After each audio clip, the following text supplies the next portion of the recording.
एक रेगिस्तान जहां कुछ समय पहले तक पानी का नामो निशान नहीं था। फिर एक दिन उसी रेगिस्तान में पानी का ऐसा फव्वारा उठा जिसने सबको हैरत में डाल दिया।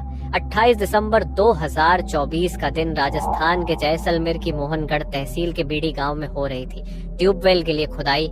इतने में अचानक जमीन से इतना तेज पानी निकला कि कई फीट ऊंची धार घंटों तक बहती रही, जिससे आसपास समंदर जैसा नजारा हो गया था। यहाँ दिन के समय एक बोरवेल ड्रिलिंग का काम चल रहा था। सब कुछ नॉर्मल लग रहा था, मशीनें चल रही थी, वर्कर्स काम में बिजी थे।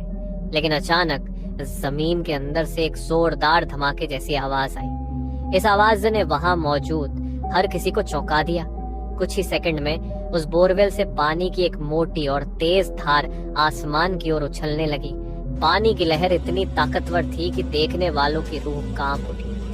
ऐसा लग रहा था मानो धरती फट गई हो। पानी का बहाव इतना जबरदस्त था कि पास खड़ा होना भी नामुमकिन था। मजदूरों के चेहरे पर डर साफ झलक रहा था। अगर उस पानी के तूफान के बीच कोई हाथ या पैर फंस जाता तो वो पलक झपकते ही टुकड़ों में बदल जाता। डर के मारे सारे वर्कर्स अपनी जान बचाकर वहां से भाग खड़े हुए। लेकिन उस वक्त काम में इस्तेमाल की जा रही भारी भरकम ड्रिलिंग मशीन पानी के साथ उस गड्ढे में समा गई। सभी को लगा कि कुछ देर बाद पानी का बहाव रुक जाएगा, लेकिन ऐसा नहीं हुआ। पूरा दिन और फिर पूरी रात पानी इसी तरह बेकाबू होकर बहता रहा। अगली सुबह तक ये नजारा वैसा का वैसा ही था। जैसे ही ये खबर आसपास के लोगों और वर्कर्स से बाहर निकली, सोशल मीडिया और न्यूज चैनलों के जरिए पूरे भारत में बहुत ही ज्यादा तेजी से फैल गई। इतना कि हर जगह पर इसी की न्यूज चल रही हो। लेकिन आखिर ये हादसा इतना फेमस क्यों हो रहा है?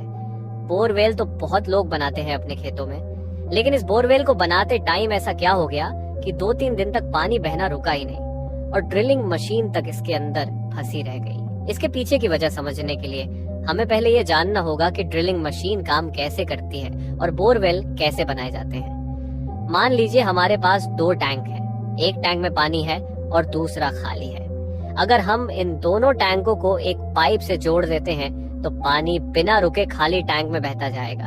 ये तब तक चलता रहेगा जब तक दोनों टैंकों में पानी का लेवल बराबर नहीं हो जाता। इस सिचुएशन को हाइड्रोस्टैटिक इक्विलिब्रियम कहते हैं। अब मान लीजिए अगर हम इस पाइप में कहीं पर छेद करके एक और पाइप लगा देते हैं तो पानी बाहर निकलने लगेगा। ये पानी तब तक बहता रहेगा जब तक उसकी ऊंचाई उस पाइप के मुंह के लेवल से बराबर नहीं हो जाती। यही बात असल जमीन में भी होती है। हम जानते हैं कि हमारी धरती प्लेन नहीं होती, कहीं पहाड़ होते हैं तो कहीं गहरी घाटियां। मान लो जमीन के नीचे पानी का एक लेवल है जिसमें इस तरह से पानी मौजूद है, जो किसी जगह ऊंचा और किसी जगह नीचा है। ऐसे में हम ऐसी जगह ड्रिल करते हैं जहां पानी का लेवल नीचे हो तो पानी अपने आप बाहर नहीं आएगा, और अगर हम उस जगह पर ड्रिलिंग करते हैं जहां पानी का लेवल ऊपर हो तो पानी बाहर निकलने लगेगा। ठीक उसी तरह जैसे हमारे टैंक के पाइप में छेद कर दिया, ठीक इसी का एग्जाम्पल लेके समझते हैं। 28 दिसंबर को बोरवेल की खुदाई, जिसके नीचे पानी का लेवल नीचे था और उसी जगह खुदाई करी गई, तो पानी जो लंबे समय से जमीन के नीचे दबा हुआ था वह अचानक से जबरदस्त दबाव के साथ ऊपर आ गया। वैज्ञानिक और आसपास लोग इसे लेकर अलग अलग रीजन बता रहे हैं।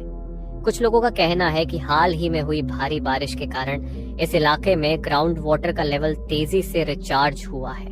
पानी का स्तर बढ़ने के कारण यह दबाव बना और जमीन के नीचे फंसा हुआ पानी एक फव्वारे की तरह बाहर निकल आया। लेकिन इस तरह की घटना रेगिस्तान जैसे सूखे और पानी की कमी वाले इलाके में इम्पॉसिबल मानी जाती है। राजस्थान के इस एरिया में जहां बारिश कम होती है और पानी की उपलब्धता बहुत कम होती है, इस तरह अचानक पानी फूटना शॉकिंग है। इसलिए ये घटना वैज्ञानिकों और वहां के लोकल्स के लिए एक पहेली बन गई है। तो सवाल उठता है कि इतना ज्यादा पानी कैसे आया?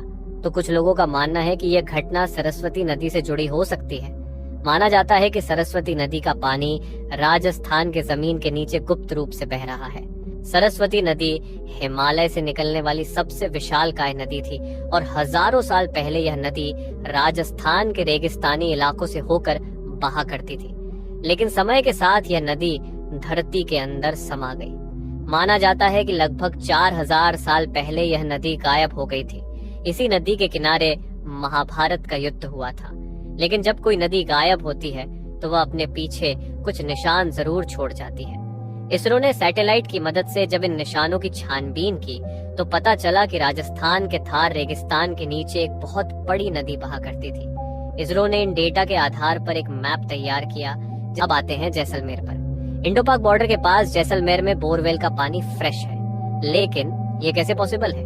इस फ्रेश पानी की आइसोटॉपिक स्टडी कार्बन और ट्रिटियम की अवेलेबिलिटी से पता चला कि यह पानी हिमालय से आया हुआ है और करीब 20,000 साल पुराना हो सकता है। लेकिन जैसे जैसे आप इस इलाके से दूर जाते हैं, पानी नमकीन होता जाता है। यह बात साफ करती है कि यहाँ जरूर कोई प्राचीन नदी बहा करती थी जो हिमालय से निकल कर आती थी। पुराने समय में भी वेदों में इसका उल्लेख है। वैज्ञानिकों का मानना है कि यह कोई और नदी नहीं बल्कि सरस्वती नदी थी। अब सवाल उठता है कि इतनी बड़ी नदी आखिर कैसे सूख सकती है? इसका जवाब टेक्टोनिक शिफ्टिंग में छिपा है। धरती के अंदर मौजूद प्लेट्स हमेशा मूव करती रहती हैं। इसी मूवमेंट की वजह से पर्वत बनते हैं और धरती के स्ट्रक्चर में भी बदलाव होता है। इसी टेक्टोनिक मूवमेंट ने नदियों को भी प्रभावित किया, जैसे कि यमुना नदी पूर्व ईस्ट की ओर शिफ्ट होकर गंगा से मिल गई और सतलज पश्चिम वेस्ट की ओर शिफ्ट हो गई।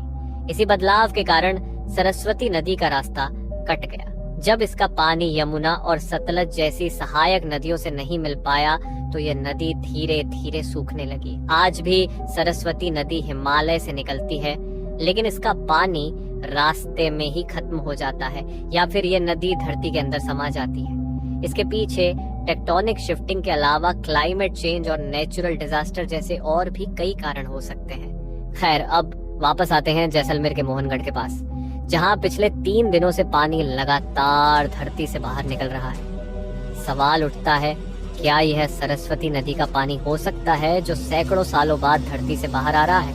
जवाब है हाँ और नहीं। हाँ इसलिए क्योंकि हो सकता है कि सरस्वती नदी के सूखने के बाद उसका पानी के बजाय गैस से भरे होते हैं। ये गैस धरती की सतह को क्रैक करके बाहर निकलने की कोशिश करती है। कई बार जब ये गैस निकल जाती है तो धरती धंस भी सकती है। राजस्थान में ऐसे कई हादसे हो चुके हैं। उदाहरण के तौर पर बीकानेर में रातों रात 1.5 बीघा जमीन 70 फीट नीचे धंस गई थी। एक और घटना में बीकानेर की जमीन अचानक फटकर कई फीट नीचे चली गई। ढोलपुरा में तो एक मकान ही गिर गया जिसमें 2 लोग मारे गए। 2023 में एक ऑटो सड़क पर चलते वक्त अचानक गड्ढे में समा गया क्योंकि सड़क धंस गई। ऐसे हादसे ये दिखाते हैं कि राजस्थान की धरती के नीचे गैस पॉकेट्स और कमजोर परतें अक्सर समस्याएं पैदा करती हैं। मोहनगढ़ में फर्क सिर्फ इतना है कि इस बार गैस के बजाय यह पानी था। गैस के मॉलिक्यूल्स पतली जगहों से आसानी से निकल सकते हैं, लेकिन पानी गैस से ज्यादा डेंस होता है। इसलिए पानी तभी बाहर आता है जब वहां ड्रिलिंग की जाए या किसी और वजह से दबाव कम हो। यही कारण है कि मोहनगढ़ में हमें यह अनोखा नजारा देखने को मिला। हो सकता है यह पानी सरस्वती नदी का हिस्सा हो या फिर धरती के नीचे जमा हुआ कोई प्राचीन स्रोत।